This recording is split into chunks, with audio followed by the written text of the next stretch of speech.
Hello everyone, आप सभी का हमारे YouTube channel US virtual campus में स्वागत है।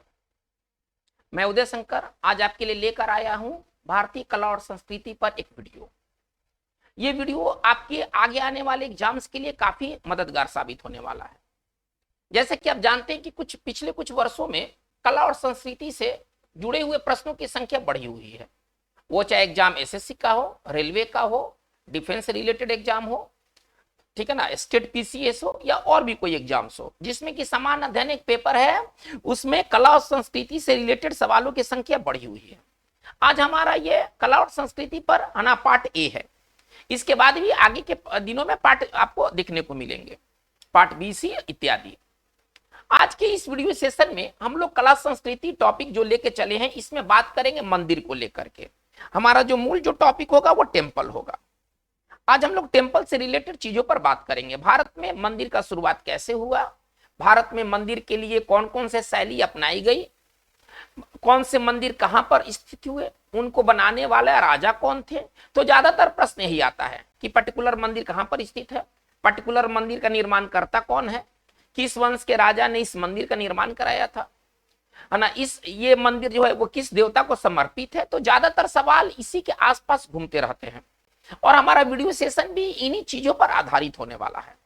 तो चलिए आज का इस बहुत इंपॉर्टेंट वीडियो सेशन की शुरुआत करते हैं मंदिर से। बच्चों, हमारा एक ही रिक्वेस्ट आपसे है कि आप इस वीडियो सेशन को शुरू से अंत तक देखें। क्या होता है कि कुछ इंपॉर्टेंट बातें अंत में भी होती है, ऐसी नहीं है कि सारी इंपॉर्टेंट बातें आपको शुरू में ही देखने को मिलेगी। अगर आप बीच में ही आप वीडियो को क्विट कर देते हैं तो इसका मतलब है कि वीडियो का जो नेट लाभ है वो आप खो देंगे। दूसरा चीज ये है कि आप इस वीडियो को जरूर लाइक करें, इसको लोगों में इसको थोड़ा सा फैलाएं, ज्यादा से ज्यादा तक लोगों को आप शेयर करें, ताकि अगर आप बेनिफिट हो रहे हैं तो दूसरे भी इसी तरह से बेनिफिट हो सके। तो चलिए इस वीडियो सेशन की शुरुआत करते हैं मंदिर से। तो भारत में जो मंदिर का शुरुआत कब माना जाता है, कब से मंदिर भारत में बनना शुरू हुआ? देखिए, इसका इतिहास बहुत पुराना है, लेकिन वास्तविक अर्थों में, वास्तविक सेंस में जो मंदिर आज हम देखते हैं उस मंदिर की शुरुआत है ना गुप्त काल से हुआ। गुप्त काल के पहले भी मंदिर जैसे कोई चीज थे, लेकिन वास्तविक सेंस में, in the true sense of the term में, जो मंदिर का जो निर्माण कार्य शुरू हुआ वो गुप्त काल हुआ। तो कहें कि सच्चे अर्थों में, ठीक है ना, गुप्त काल से ही मंदिर का निर्माण काल शुरू हुआ। ठीक है ना, भारत में मंदिर का निर्माण काल है ना गुप्त काल से माना जाता है। बहुत इंपॉर्टेंट बात है। क्या मौर्य काल था, क्या वैदिक युग था, क्या हड़प्पा काल था? नहीं, उस समय भी मंदिर अगर रहे होंगे तो जो मॉडर्न सेंस में जो मंदिर है वो नहीं थे। ठीक है ना, तो भारत में मंदिर निर्माण काल है ना गुप्त काल से है ना समझा जाता है, लिया जाता है, माना जाता है। चलिए आप इसको जो कह दे, यानी कि गुप्त काल से भारत में है ना मंदिर का है ना निर्माण काल शुरू हो गया। चलिए, अब गुप्त काल से संबंधित कुछ मंदिर हैं, अभी मौजूद है, लेकिन वो टूटे फूटे अवस्था में है, रूइंस स्टेट में है। देखते हैं कि वो जुड़े हुए जो मंदिर हैं, जो गुप्त काल से संबंधित जो मंदिर है वो कौन मंदिर है और वो किस देवता को समर्पित है। चलिए, तो अब हम बात करेंगे कि गुप्तकालीन मंदिर है ना, वर्तमान में गुप्तकालीन मंदिर कौन कौन से भाई है मंदिर। तो कुछ मंदिर जो है वो गुप्तकालीन मंदिर है। पॉइंट नंबर 2, कौन कौन से मंदिर हैं जो गुप्तकालीन मंदिर हैं? तो उसमें सबसे पहले आता है तिगवा का विष्णु मंदिर, है ना, तिगवा का विष्णु मंदिर। चलिए, ये जो अभी मौजूद है जबलपुर में। चलिए, इसके बाद आते हैं भूमरा का शिव मंदिर,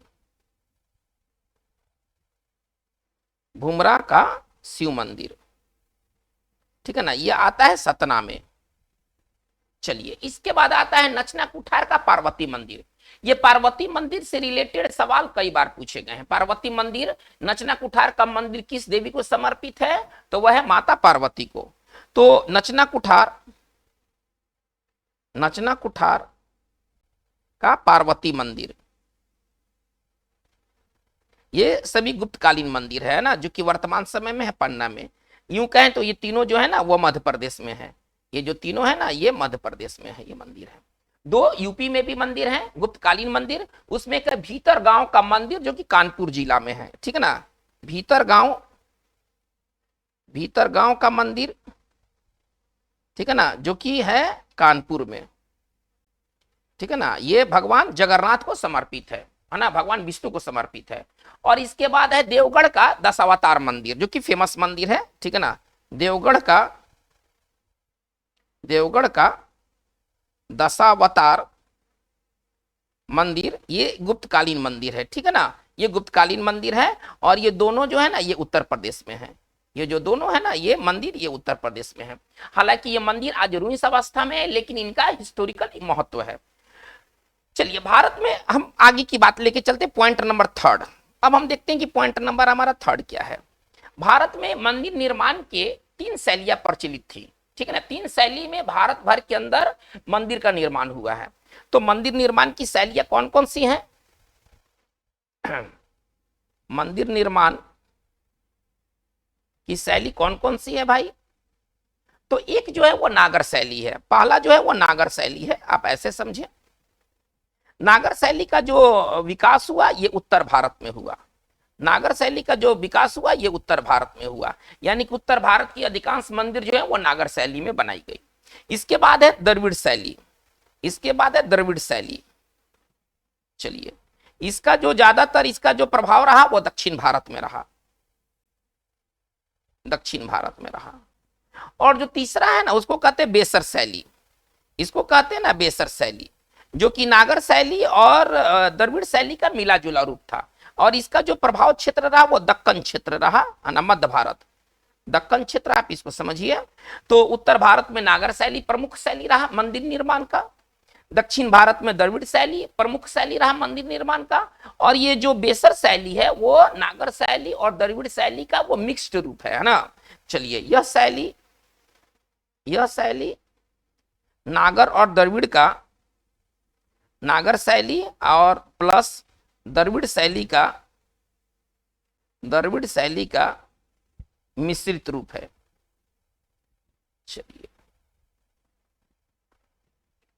चलिए अब हम लोग बात करेंगे कि नागर शैली और द्रविड़ शैली ये दोनों शैली आपस में कैसे अलग थे, इनमें फंडामेंटल डिफरेंस क्या था या फंडामेंटल डिफरेंस क्या है। चलिए अब हम लोग पॉइंट नंबर 4 जो कि काफी इंपॉर्टेंट होने वाले हैं, हम इधर नागर शैली ले लेते हैं, ठीक है ना, और इधर हम द्रविड़ शैली ले लेते हैं। एक जो है उत्तर भारतीय शैली था और एक दक्षिण भारतीय शैली था, इधर हम द्रविड़ शैली ले लेते हैं। ये क्या शैली, ये शैली कौन सी शैली है? मंदिर निर्माण की शैलियां हैं, नागर शैली और जो द्रविड़ शैली है ना यह मंदिर निर्माण की शैली है। चलिए इसमें शिखर कैसा होता था, देखिए नागर शैली में शिखर कैसा होता था, इसको हम घेर देते हैं।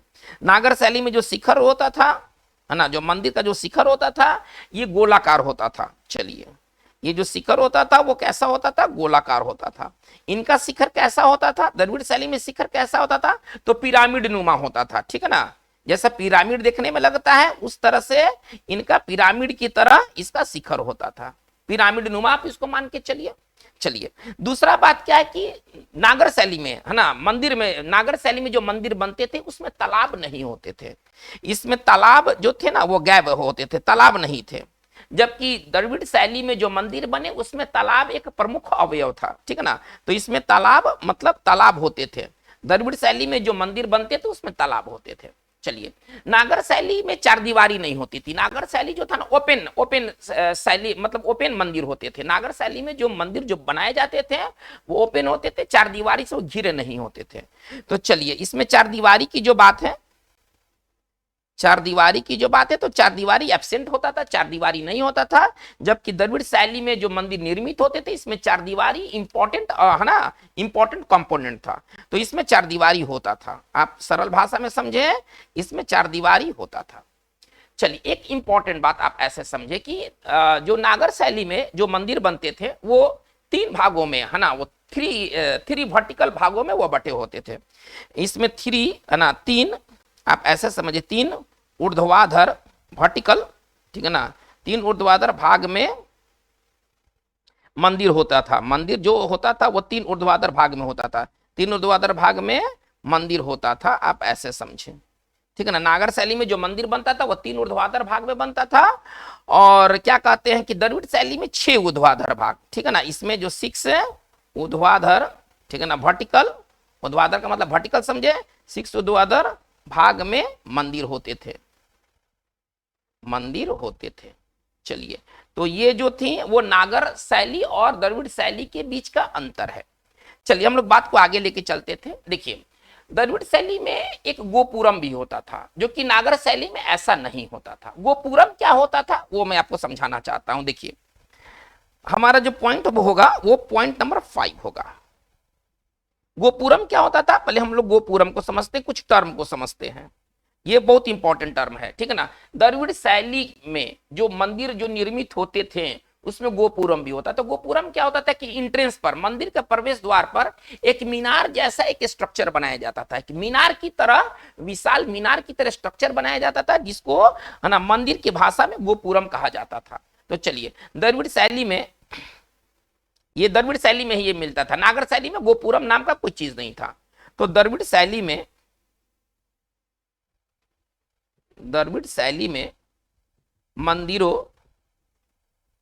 मंदिरों के प्रवेश द्वार पर, ठीक है ना, मीनार जैसा, ठीक है ना, लगता था कि कोई बहुत बड़ा मीनार है, ठीक है ना, मीनार जैसी आकृति बनाई जाती थी, मीनार जैसी आकृति बनाई जाती थी, ठीक है ना, जिसे गोपुरम कहा जाता है, जिसे गोपुरम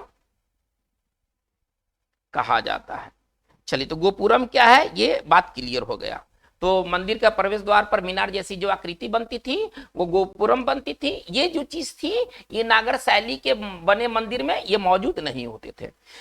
चलिए, एक टर्म हम लोग और समझ लेते, गर्भगृह क्या होता है, ठीक है ना। गर्भगृह क्या होता है, थोड़ा सा गर्भगृह शब्द को हम लोग थोड़ा समझे। मंदिर के भाषा में गर्भगृह क्या होता है, देखिए, वैसा जगह जहां पर देवी देवता के को स्थापित किया जाता है, मंदिर का वो जगह जहां पर देवी देवता को स्थापित किया जाता है उसको गर्भगृह कहते हैं, ठीक है ना। मंदिर का वो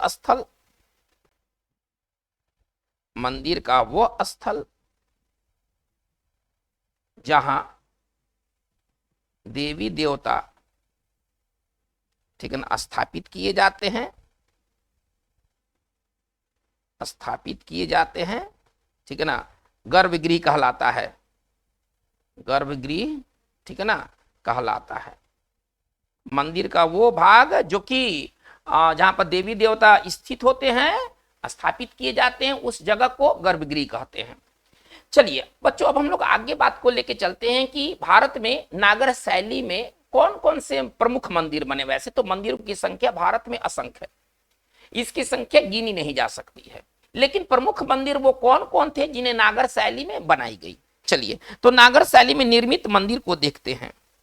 चलिए, हमारा पॉइंट नंबर इस बार 7 होगा। नागर शैली में निर्मित मंदिर, कौन कौन से मंदिर निर्मित मंदिर थे नागर शैली में, थोड़ा सा इस चीज को देखा जाए। चलिए, ये उत्तर भारतीय जितने भी मंदिर थे वो नागर शैली में उनका निर्माण हुआ, ठीक है ना। ये उत्तर भारत में पनपा हुआ शैली था। चलिए, अब हम लोग देखते हैं कि नागर शैली में कौन कौन से प्रमुख मंदिर हैं। तो इसमें वो प्रमुख मंदिर में है लिंगराज मंदिर उड़ीसा में, जो कि भुवनेश्वर में है, ठीक है ना। चलिए, ये भी देखिए, ये चीज कई तरह से काम करेगा। पहले तो मंदिर का स्थिति भी पूछता है कि मंदिर का लोकेशन कहाँ है। बहुत सारे एग्जाम्स में ये सवाल आ सकता है कि लिंगराज मंदिर ये एक बहुत ही फेमस मंदिर है उड़ीसा का, है ना। ये पूरे केवल भुवनेश्वर का ही नहीं, पूरे उड़ीसा का बहुत ही फेमस मंदिर है लिंगराज मंदिर, लॉर्ड शिवा को डेडिकेटेड है ये। तो सवाल बहुत सारे तरह के होते हैं कि लिंगराज मंदिर किसने बनाया, लिंगराज मंदिर कहाँ पर स्थित है, लिंगराज मंदिर की शैली में बनाया गया, तो ये सारी बातें हैं। चलिए, तो लिंगराज मंदिर जो है भुवनेश्वर में, जिसको नागर शैली में ये निर्मित मंदिर है।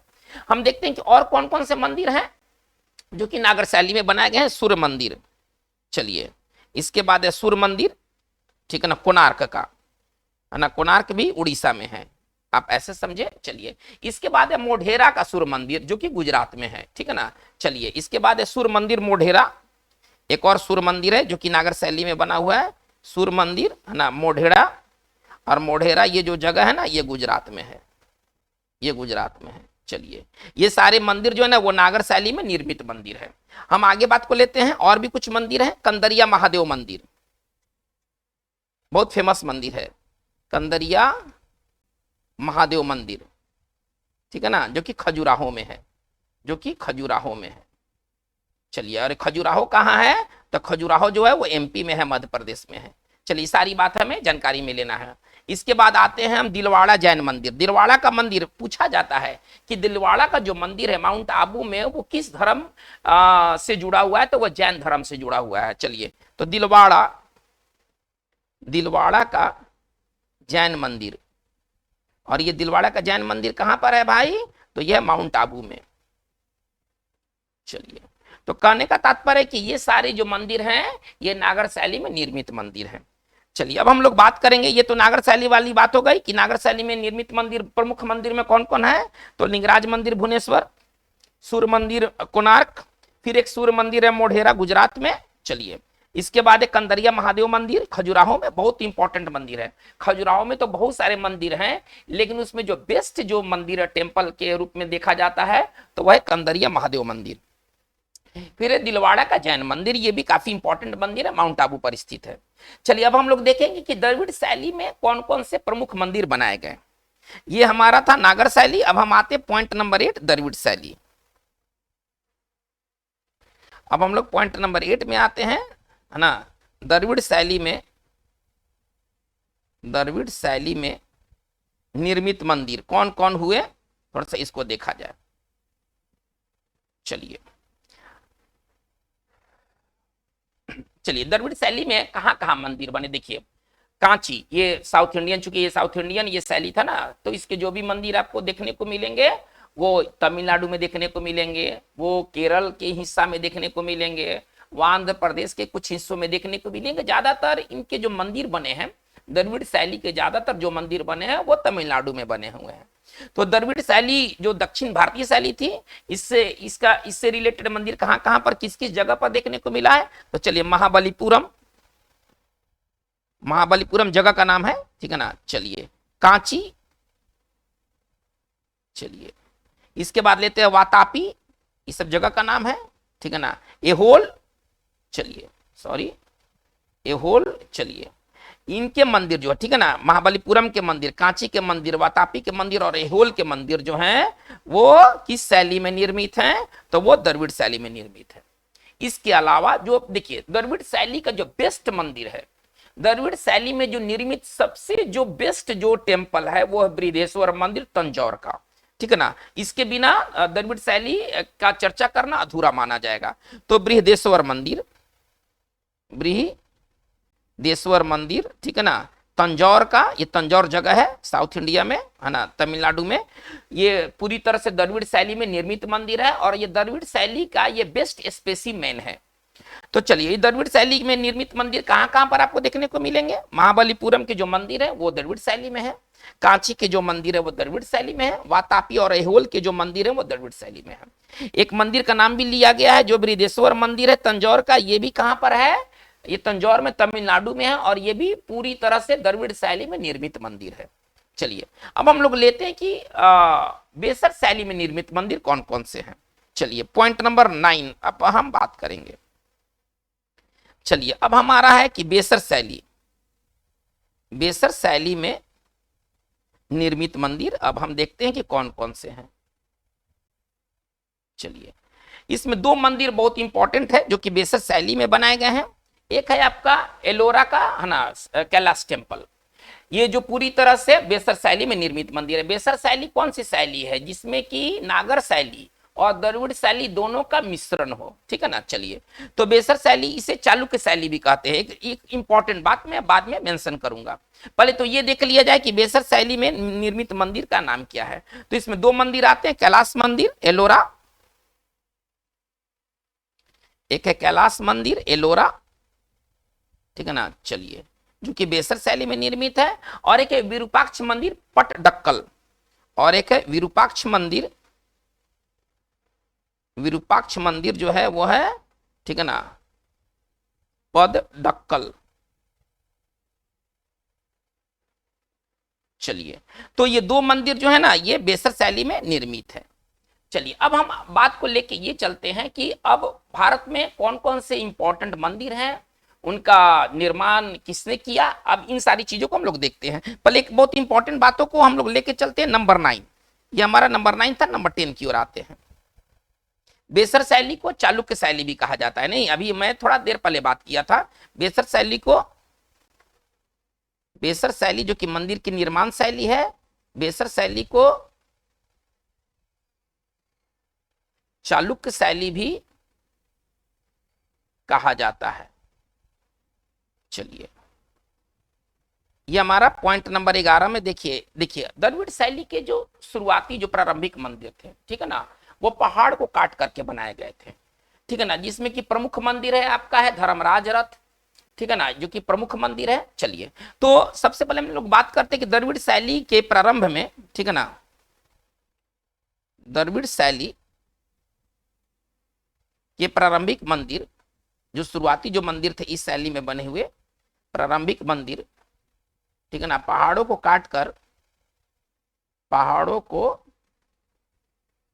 काट कर बनाया जाता था या बनाए गए हैं। कौन कौन मंदिर हैं भाई जो शुरुआती के समय के हैं, द्रविड़ शैली में शुरुआती काल के हैं, तो उन मंदिरों को थोड़ा सा देखा जाए। वैसे कौन कौन से मंदिर हैं जो कि वो इनिशियल फेज के। धर्मराज रथ, इसमें हम लोग आते हैं धर्मराज रथ, ठीक है ना, जो कि मालमपुरम में है, ठीक है ना, धर्मराज रथ। इसके बाद आते हैं कैलाश मंदिर। देखिए एक कैलाश मंदिर एलोरा में है, ठीक है ना, एक कैलाश मंदिर एलोरा में और एक कैलाशनाथ मंदिर जो है कांची में है, जो कि नागर शैली में नहीं, जो कि द्रविड़ शैली में बने हुए हैं। कैलाशनाथ मंदिर, ठीक है ना, ये आपका मिलेगा कांची में। चलिए इसको बनाने का काम किया था नरसिंह वर्मन, ये भी इंपॉर्टेंट बात है, नरसिंह वर्मन द्वितीय ने इसको बनाने का काम किया था। नरसिंह वर्मन द्वितीय ने कैलाशनाथ मंदिर जो कांची में है इसको बनाया था नरसिंह वर्मन द्वितीय ने। ये कई बार ये सवाल पूछा गया है। बैकुंठ पेरुमल मंदिर हमारा अगला जो मंदिर है जो कि द्रविड़ शैली में बना हुआ है ना, बैकुंठ पेरुमल, ठीक है ना, मंदिर, ये भी तमिलनाडु में है, ठीक है ना। ये तीनों के तीनों जो है वो तमिलनाडु में है, आप ऐसे समझे, ठीक है ना, याद करना आसान है, ठीक है ना। और इसको बनवाया था नंदी वर्मन ने, और इसको बनवाया था नंदी वर्मन ने। ये देखिए ये जो नरसिंह वर्मन है और जो नंदी वर्मन है ये कौन से राजा थे, किस वंश के राजा थे, ये बहुत इंपॉर्टेंट है, ये सुपर इंपॉर्टेंट है।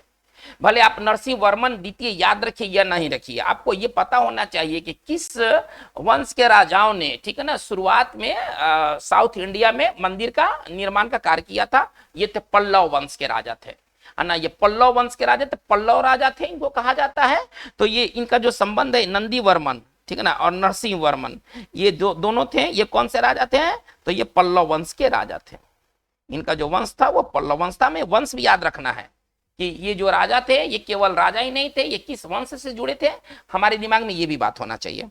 तो ये जो तीनों के जो तीनों मंदिर है ये किस शैली में बने हुए हैं, तो ये जो तीनों के तीनों मंदिर जो है वो द्रविड़ शैली में बने हुए हैं, हमें ये भी याद रखना है, ठीक है ना। जो धर्मराज जो रथ है, जाहिर सी बात है कि साउथ इंडिया का मंदिर है तो वो द्रविड़ शैली में ही बनेगा, क्योंकि नागर शैली साउथ इंडिया तक गया नहीं था, ठीक है। तो याद रखना बहुत आसान है, धर्मराज रथ मामल्लपुरम का ये द्रविड़ शैली में बना हुआ मंदिर है, कैलाशनाथ मंदिर कांची में, और बैकुंठ पेरुमल मंदिर, है ना, ये तीनों के तीनों जो है इनिशियल फेज के मंदिर हैं जिनको पहाड़, है ना, पहाड़ को काट करके जिन्हें बनाया गया था।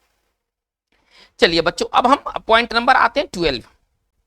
अब हम लोग पॉइंट नंबर आते हैं 12 देखते हैं। अब हमारा पॉइंट नंबर, अब हम देखेंगे कुछ मंदिर और उनका निर्माण किसने कराया। चलिए सन टेम्पल कोणार्क आते हैं। अब हमारा अगला जो है सन टेम्पल सूर्य मंदिर, आप ऐसे समझिए सन टेम्पल कोणार्क, ये कोणार्क में, कोणार्क उड़ीसा में है, और इसका निर्माण कराया था नरसिंह देव प्रथम, है ना, नरसिंह देव प्रथम, जो कि कौन से गंग वंश के थे, ये जो थे ये गंग वंश के थे। हमें वंश भी थोड़ा दिमाग में बात को लेके चलना है।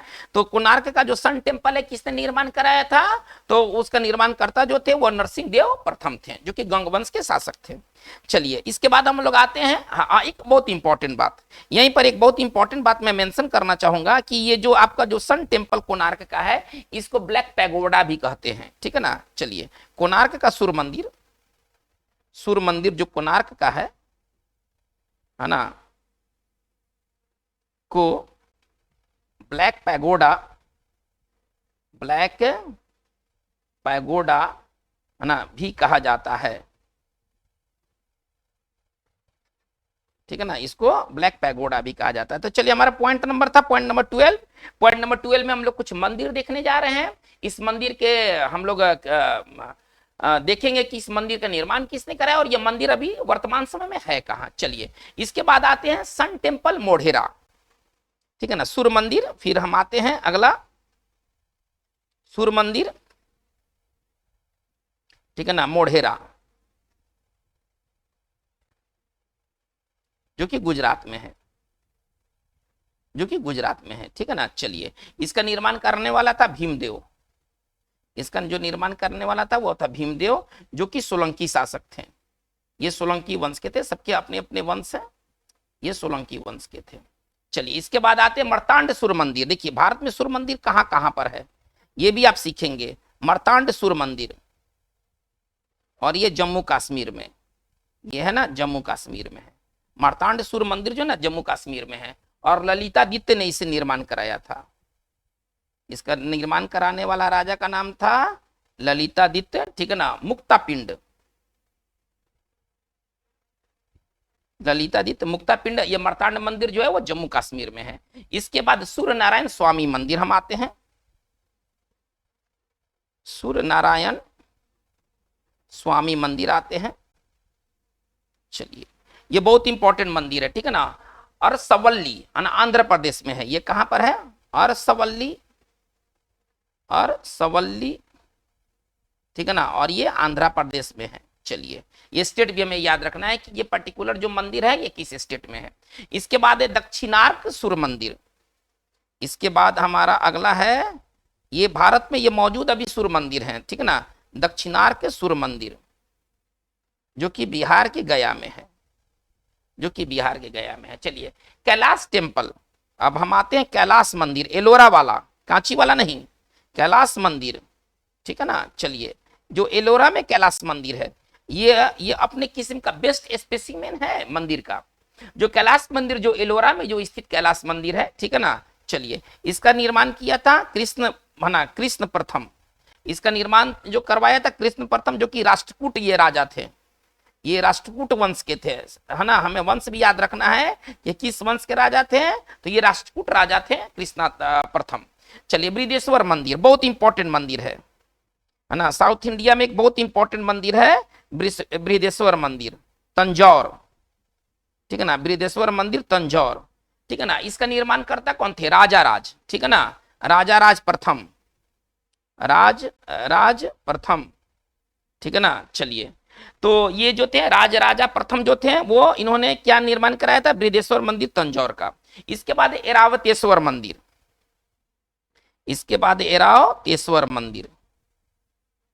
ठीक है ना। चलिए दारासुरम, ये साउथ इंडिया में है, ठीक है ना, तमिलनाडु में, जगह का नाम है दारासुरम। चलिए और इसको निर्माण कराने वाला कौन था, राजराजा द्वितीय। चलिए तो ये सभी बहुत इंपॉर्टेंट मंदिर हैं और इनसे रिलेटेड सवाल आपको बार बार मिलेगा। बृहदेश्वर मंदिर कहाँ पर है, वो तंजौर में है। राजराज प्रथम ने इसको निर्माण करवाया था। ये मंदिर जो है वो द्रविड़ शैली में बनी हुई। बस इतना, हमें बहुत ज्यादा, हमें कोई बहुत बड़ा मतलब शोध करने की जरूरत नहीं है। हमें इन चीजों को केवल जीएस के नजरिए से पढ़ना है, ठीक है ना, इन सारी चीजों को जीएस के नजरिए से पढ़ना है। चलिए इस बार इसको ना एक बार फिर से रिकैप कर लेते हैं सारी बातों को। चलिए देखते हैं सारी बातों को एक बार फिर से हम लोग रिकैप कर लेते हैं, इसके बाद फिर हम लोग आगे बढ़ेंगे। चलिए तो भारत में मंदिर का निर्माण काल जो है वो गुप्त काल समझा जाता है, ठीक है ना। गुप्त काल से पहले भी मंदिर निर्माण हुए थे, लेकिन गुप्त काल है ना, जो कि मॉडर्न सेंस में जो मंदिर का निर्माण हुआ है वो गुप्त काल से हुआ है। गुप्तकालीन मंदिर कौन कौन से हैं? तो तिगवा का विष्णु मंदिर जो कि जबलपुर में है। चलिए, भूमरा का शिव मंदिर सतना में है, और नचना कुठार, है ना, ये कुठार आप इसको पढ़ेंगे, ठीक है ना। नचना कुठार का पार्वती मंदिर जो पन्ना में है, और ये तीनों की तीनों एमपी में है, मध्य प्रदेश में है। इसके बाद आते भीतर गांव का जो मंदिर है कानपुर में, और देवगढ़ का, है ना, 10 अवतार मंदिर, ये समझिए कि ये सबसे फेमस, अगर इन सभी में अगर कहा जाए कि सबसे जो इंपॉर्टेंट है वह है देवगढ़ का 10 अवतार मंदिर, ठीक है ना, जो कि यूपी में है। चलिए हम लोग बात को आगे देखते हैं।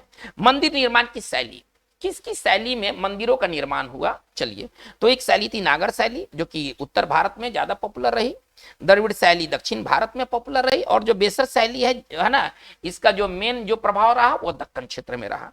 ये बेसर शैली, है ना, मतलब ये कैसी शैली है? तो ये नागर शैली और ये द्रविड़ शैली का मिश्रित रूप ही बेसर शैली कहलाती है। चलिए, नागर शैली, अब हम हमारी अगली बात क्या है, नागर शैली और द्रविड़ शैली में अंतर क्या है? नागर शैली में जो शिखर गोलाकार, इसमें शिखर पिरामिड नुमा, इसमें तालाब गायब, तालाब इसके मंदिर में नहीं होते थे, इसके मंदिर में तालाब होते थे। चलिए, इसमें 4 दीवारी नहीं होती थी, मंदिर खुला होता था, इसमें 4 दीवारी मौजूद रहते थे। इसमें जो मंदिर थे 3 ऊर्ध्वाधर भागों में बटे होते थे, और इसमें जो मंदिर है 6 ऊर्ध्वाधर भागों में बटे होते थे। ये मेन डिफरेंस है नागर शैली और द्रविड़ शैली में। चलिए, गोपुरम क्या होता था, इस थोड़ा टर्म को समझते हैं। प्रवेश द्वार पर मीनार जैसा कोई स्ट्रक्चर बना, है ना, बना दिया जाता था, जिसको हम लोग गोपुरम कहते हैं, और ये द्रविड़ शैली के निर्मित मंदिर में ही आपको गोपुरम दिखाई देते थे। चलिए, गर्भगृह क्या है भाई? तो मंदिर का वो स्थल जहां देवी देवता स्थापित किए जाते हैं वो गर्भगृह कहलाता है। ये आसान बात है। चलिए, अब हम लोगों ने इंपॉर्टेंट बात क्या देखा कि नागर शैली में निर्मित मंदिर कौन कौन से हैं। तो नागर शैली में लिंगराज मंदिर भुवनेश्वर का, सूर्य मंदिर कोणार्क का, एक सूर्य मंदिर मोढेरा का भी है, ठीक है ना, सूर्य मंदिर दोनों जगह पर है, ठीक है। चलिए, ये सारे नागर शैली में निर्मित मंदिर है। कंदरिया महादेव का मंदिर ये सबसे इंपॉर्टेंट मंदिर है खजुराहो में। हालांकि देखिए, खजुराहो में जो मंदिर है ना, इसमें जैन मंदिर भी है। खजुराहो में बहुत सारे मंदिर है, तो उसमें जैन मंदिर भी है और हिंदू मंदिर भी है, यानी कि खजुराहो दोनों धर्मों के लिए इंपॉर्टेंट है, जैन के लिए भी इंपॉर्टेंट है और हिंदू के लिए भी इंपॉर्टेंट है। ये बहुत इंपॉर्टेंट बात है। दिलवाड़ा का जैन मंदिर ये माउंट आबू में है, ठीक है ना। ये सभी के सभी नागर शैली में निर्मित मंदिर है। द्रविड़ शैली में निर्मित मंदिर भाई कौन कौन है? तो अब साउथ इंडिया के जो शहर होंगे, जाहिर सी बात है बहुत ज्यादा रटने का झमेला नहीं रखना है। साउथ इंडिया के जो मंदिर होंगे, है ना, वो साउथ इंडिया के शहरों में होंगे। अब महाबलीपुरम ये साउथ इंडियन प्लेस है। कांची व तापी होल के जो मंदिर हैं ये द्रविड़ शैली में निर्मित मंदिर हैं। बृहदेश्वर मंदिर जो तंजौर का है ये बेस्ट मंदिर है द्रविड़ शैली का। अगर कहा जाए कि बेस्ट अनुपम उदाहरण क्या है तो बृहदेश्वर मंदिर तंजौर का है। बेसर शैली में निर्मित मंदिर भाई कौन कौन से हैं? तो बेसर शैली में कैलाश मंदिर एलोरा का, और विरूपाक्ष मंदिर जो है वो पटदक्कल का, ठीक है ना। ये कहने का मतलब है कि ये बेस्ट स्पेसिमेन है बेसर शैली का। इसको इंग्लिश में पट्टा, है ना, पट्टाडक्कल। चलिए, आप इसको इंग्लिश वाला पढ़िए। चलिए, बेसर शैली को चालुक्य शैली भी कहा जाता है, आप इसको ऐसे समझे। द्रविड़ शैली के प्रारंभिक मंदिर पहाड़ों को काटकर बनाया जाता था। इसके प्रारंभिक मंदिर आपके ये हैं, ठीक है ना। चलिए, सन टेम्पल कोणार्क को किसने बनाया? तो नरसिंह देव प्रथम ने बनाया, जो कि गंग वंश के शासक थे। सूर्य मंदिर कोणार्क का, है ना, इसको ब्लैक पैगोडा भी कहते हैं। चलिए आगे देखते हैं। सूर्य मंदिर जो मोढेरा का है ना, इसे भीमदेव ने बनाया था। सूर्य जो मर्तांड सूर्य मंदिर है इसे ललितादित्य मुक्तापिंड ने बनवाया। चलिए, सूर्य नारायण मंदिर जो है अरसवल्ली, है ना, ये आंध्र प्रदेश में है। चलिए, एक दक्षिणार्क सूर्य, है ना, मंदिर ये गया में है, ये बिहार के गया में है। चलिए, कैलाश मंदिर एलोरा का किसने निर्माण करवाया था? कृष्णा प्रथम। ये कई बार एग्जाम्स में पूछा जा चुका है, आपके लिए काफी इंपॉर्टेंट है। बृहदेश्वर मंदिर जो तंजौर में है इसे राजा प्रथम ने बनवाया था। और ऐरावतेश्वर मंदिर जो दारासुरम में है, जो कि तमिलनाडु में है, इसे राजराज द्वितीय ने बनवाया था। चलिए, अब हम लोग बात को आगे लेके बढ़ते हैं। कुछ और मंदिर है और उसके कुछ और निर्माण करता है, देख लेते हैं। मीनाक्षी मंदिर बहुत इंपॉर्टेंट मंदिर, ठीक है ना। चलिए, अब हम लोग आते हैं मीनाक्षी मंदिर की ओर। मीनाक्षी मंदिर, है ना, ये मदुरई में है, ये मदुरई में है, साउथ इंडिया में है। ये बहुत फेमस मंदिर है। चलिए, अब हम बात करते हैं, थोड़ा सा पॉइंट देख लेते हैं। पॉइंट नंबर हमारा 12 था, 13 कर लेते हैं। चलिए, पॉइंट नंबर 13, खजुराहो, खजुराहो में, है ना, जैन एवं हिंदू दोनों धर्मों के मंदिर हैं, ठीक है ना। दोनों धर्मों के मंदिर हैं, हमें ये समझना है। चलिए अब हम लोग बात करते हैं कि भारत में और भी कुछ मंदिर हैं, उनका क्या महत्व है थोड़ा सा उसके बारे में देख लेते हैं। सबसे पहले आते हैं कामाख्या मंदिर। कामाख्या मंदिर जो कि ये जो है असम में है, ठीक है ना। कामाख्या मंदिर असम में है और ऐसा माना जाता है कि देवी के 51 जितने शक्ति पीठ है उनमें ये सर्वप्रमुख ये पीठ में से एक है। मतलब आप ऐसा समझिए कि यह देवी के 51 शक्तिपीठ में एक है ना कामाख्या मंदिर। ये किस लिए प्रसिद्ध है? तो यहाँ यह तांत्रिक पूजा के लिए, यह मंदिर जो है ना वो तांत्रिक पूजा के लिए प्रसिद्ध है। चलिए यह मंदिर तांत्रिक पूजा के लिए प्रसिद्ध है। चलिए अब हम लोग बात करते हैं, देखते हैं और क्या क्या मंदिर का नाम है। तो इसके बाद आते हैं हम लोग नवग्रह मंदिर। ये नवग्रह मंदिर जो है वो असम में है, ठीक है ना। और यहाँ पर नौ ग्रह का ये सेलेस्टियल बॉडी का ये मंदिर है। एक नवग्रह मंदिर है जो कि बहुत इंपॉर्टेंट मंदिर है। नवग्रह मंदिर जो है वो असम में है, ठीक है ना। इसमें 9 ग्रहों का ये मंदिर है, आप इस तरह से समझ ले। चलिए इसके बाद हम आते हैं नंबर 16 में आते हैं तो मुंडेश्वरी मंदिर। मुंडेश्वरी मंदिर देखिए, इसके बारे में बस हम इतना कहना चाहेंगे कि बिहार में नागर शैली में बना हुआ यह प्राचीनतम मंदिर है। ये सबसे पहला मंदिर है जो कि बिहार के अंदर में नागर शैली में निर्मित मंदिर, ठीक है ना। चलिए इसके बारे में इंपॉर्टेंट बात क्या है, बिहार में नागर शैली में बना हुआ ये प्राचीनतम मंदिर है। ये प्राचीनतम मंदिर है ना, मुंडेश्वरी मंदिर। चलिए इसके बाद हम आते सोमनाथ मंदिर। इसके बाद हम आते पॉइंट नंबर 17 हमारा है सोमनाथ मंदिर। देखिए सोमनाथ मंदिर जो है ना ये गुजरात में है, ये गुजरात में है। चलिए सोमनाथ मंदिर के बारे में यही इंपॉर्टेंट बात है कि 12 ज्योतिर्लिंग में से इसको प्रथम माना जाता है ना। ज्योतिर्लिंग की संख्या 12 है, तो 12 ज्योतिर्लिंग में से ये प्रथम इस मंदिर को माना जाता है, ठीक है ना। 12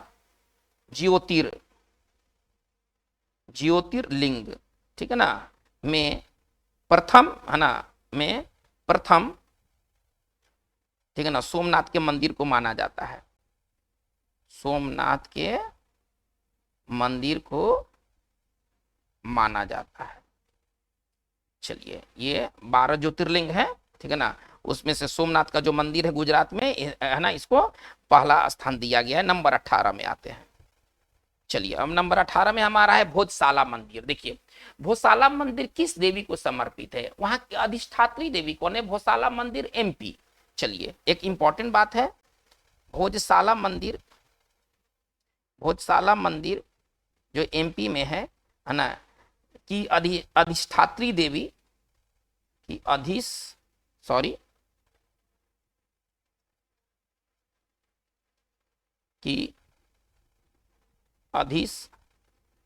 देवी, ठीक है ना, देवी सरस्वती है ना। ये मंदिर किसको समर्पित है? भोजशाला मंदिर एमपी का, तो वो देवी सरस्वती को समर्पित है। देखिए ज्ञान सरस्वती मंदिर ये बासर में है, तेलंगाना में। ये देवी सरस्वती का बहुत ही फेमस मंदिर है। ये देवी सरस्वती का बहुत ही फेमस मंदिर है, ठीक है ना। देवी सरस्वती का प्रसिद्ध मंदिर नाम है उसका, मंदिर का नाम है ज्ञान सरस्वती मंदिर है ना। गोदावरी नदी के किनारे स्थित है, ठीक है ना। बासर में है ये, और बासर जगह कहाँ है? तो तेलंगाना में। ये बासर जो जगह है वो तेलंगाना में है। चलिए तो बच्चों ये मंदिर के बारे में हमारा मेन इंपॉर्टेंट ये डिस्क्रिप्शन रहा, ठीक है ना। मंदिर का विकास भारत में कैसे कैसे हुआ, कौन कौन से शैली रहे, कौन कौन से मंदिर को किसने बनवाया, जो इंपॉर्टेंट बात है हम सिर्फ उसी के बारे में बात किए हैं। हालांकि मंदिर के बारे में अगर बात किया जाए तो एक वीडियो क्या 10 वीडियो भी कम पड़ जाएंगे। भारत में इतने मंदिर है और उनकी इतनी विशेषताएं हैं। चलिए अब हम लोग आगे लेके चलते हैं। भारत में हिंदू धर्म में 6 दर्शन हुए, इससे सवाल अब आता है। थोड़ा सा नंबर 20 पॉइंट को देखते हैं, है ना। चलिए षड दर्शन, षड दर्शन का ना हिंदू धर्म में कॉन्सेप्ट लिया गया है। 6 दर्शन, 6 दर्शन के प्रणेता कौन कौन से थे, इसे सवाल आपको बारंबार देखने को मिलेंगे। भारत में 6 दर्शन हुए, 6 दर्शन में किस किस दर्शन के प्रणेता कौन कौन से हुए हैं, ये बहुत इंपॉर्टेंट बात है। चलिए तो सबसे पहले हम लोग लेके चलते हैं भारत में 6 दर्शन हुए, आप ऐसा समझिए। ये 6 दर्शन या दार्शनिक विचार हुए, या आप इसको समझिए दार्शनिक विचार हुए। और ये कौन कौन से विचार थे, इनके प्रणेता कौन कौन थे, थोड़ा सा देख लेते हैं। एक दर्शन देख लेते हैं और एक प्रणेता देख लेते हैं। कौन कौन से प्रणेता हुए, फिर दर्शन देखते हैं और फिर प्रणेता देखते हैं, ठीक है ना। ये बहुत इंपॉर्टेंट बात है। चलिए सबसे पहले आते हैं हम सांख्य दर्शन, है ना। दर्शन ऊपर में लिख दिया गया है तो हमें दर्शन लिखने की जरूरत नहीं है। सांख्य दर्शन के प्रणेता थे कपिल, कपिल है ना, मुनि कपिल, ये और कोई कपिल नहीं, मुनि कपिल है ना, कपिल मुनि है ना। अब इसके बारे में आप जानिएगा तो आप बहुत ही वंडरफुल चीज देखेंगे। सांख्य दर्शन के प्रणेता कौन थे, इसका प्रचार किसने किया, तो कपिल मुनि ने किया। चलिए योग दर्शन, अब हम आते हैं योग दर्शन। योग दर्शन किससे जुड़ा हुआ है, जाहिर सी बात है कि पतंजलि से जुड़ा हुआ होगा, तो पतंजलि, ये ऋषि थे पतंजलि, हाँ ठीक है ना। ये योग दर्शन के प्रणेता थे। न्याय दर्शन, चलिए अब हम आगे आते हैं न्याय दर्शन। तो न्याय दर्शन का प्रणेता कौन थे, न्याय दर्शन का प्रचार किसने किया, तो गौतम, ऋषि गौतम, ठीक है ना। ये गौतम बुद्ध वाला गौतम नहीं, ऋषि गौतम। तो चलिए 6 दर्शन में हमारा ये 3 रहा। सांख्य दर्शन के जो प्रणेता थे कपिल थे, योग दर्शन के प्रणेता पतंजलि थे, न्याय दर्शन के प्रणेता जो थे वो ऋषि गौतम थे। चलिए वैशेषिक दर्शन, वैशेषिक दर्शन, दर्शन ऊपर में मेंशन किया गया, लिखने की कोई आवश्यकता नहीं है। चलिए तो वैशेषिक दर्शन के जो प्रणेता थे वो थे कनाद, कनाद तो जो ऋषि कनाद थे ना, ये वैशेषिक दर्शन के ये प्रणेता थे। चलिए मीमांसा दर्शन, अब हम आते हैं मीमांसा दर्शन। मीमांसा दर्शन के जो प्रणेता थे वो जैमिनी थे, जैमिनी थे। और इसके बाद आते हैं वेदांत, ठीक है ना। ये दर्शन, ठीक है ना, इसके थे बद्रनारायण थे, ठीक है ना, बद्रायन थे। इसके जो मेन प्रणेता थे वो बद्रायन थे। तो बच्चों आज का हमारा वीडियो सेशन में कला संस्कृति से ये इंपॉर्टेंट बात रहा। मेनली ये बात जो है वो मंदिर पर टिका रहा। मंदिर का भारत में विकास कैसे हुआ, कौन कौन से शैली मंदिर के लिए डेवलप हुए, किस मंदिर का निर्माण किसने कराया, ये बात ज्यादा इंपॉर्टेंट है। वो मंदिर अभी है कहाँ, वो भी ज्यादा इंपॉर्टेंट है। तो इस तरह से कला संस्कृति का वीडियो सेशन आगे भी जारी रहेगा। अलग अलग टॉपिक्स को लेकर हम आएंगे। ये वीडियो सेशन कैसा रहा, क्या इसमें और सुधार के लिए किया जा सकता है, आप उसे जरूर अपने राय को कमेंट बॉक्स में जरूर दें। नए हैं, वीडियो को सब्सक्राइब नहीं किए तो अवश्य कर ले, क्योंकि आपका यही छोटा सा प्रयास हमारे लिए एक बड़ा मोटिवेशन का काम करेगा। आज की बात बस इतना ही। Thank you very much.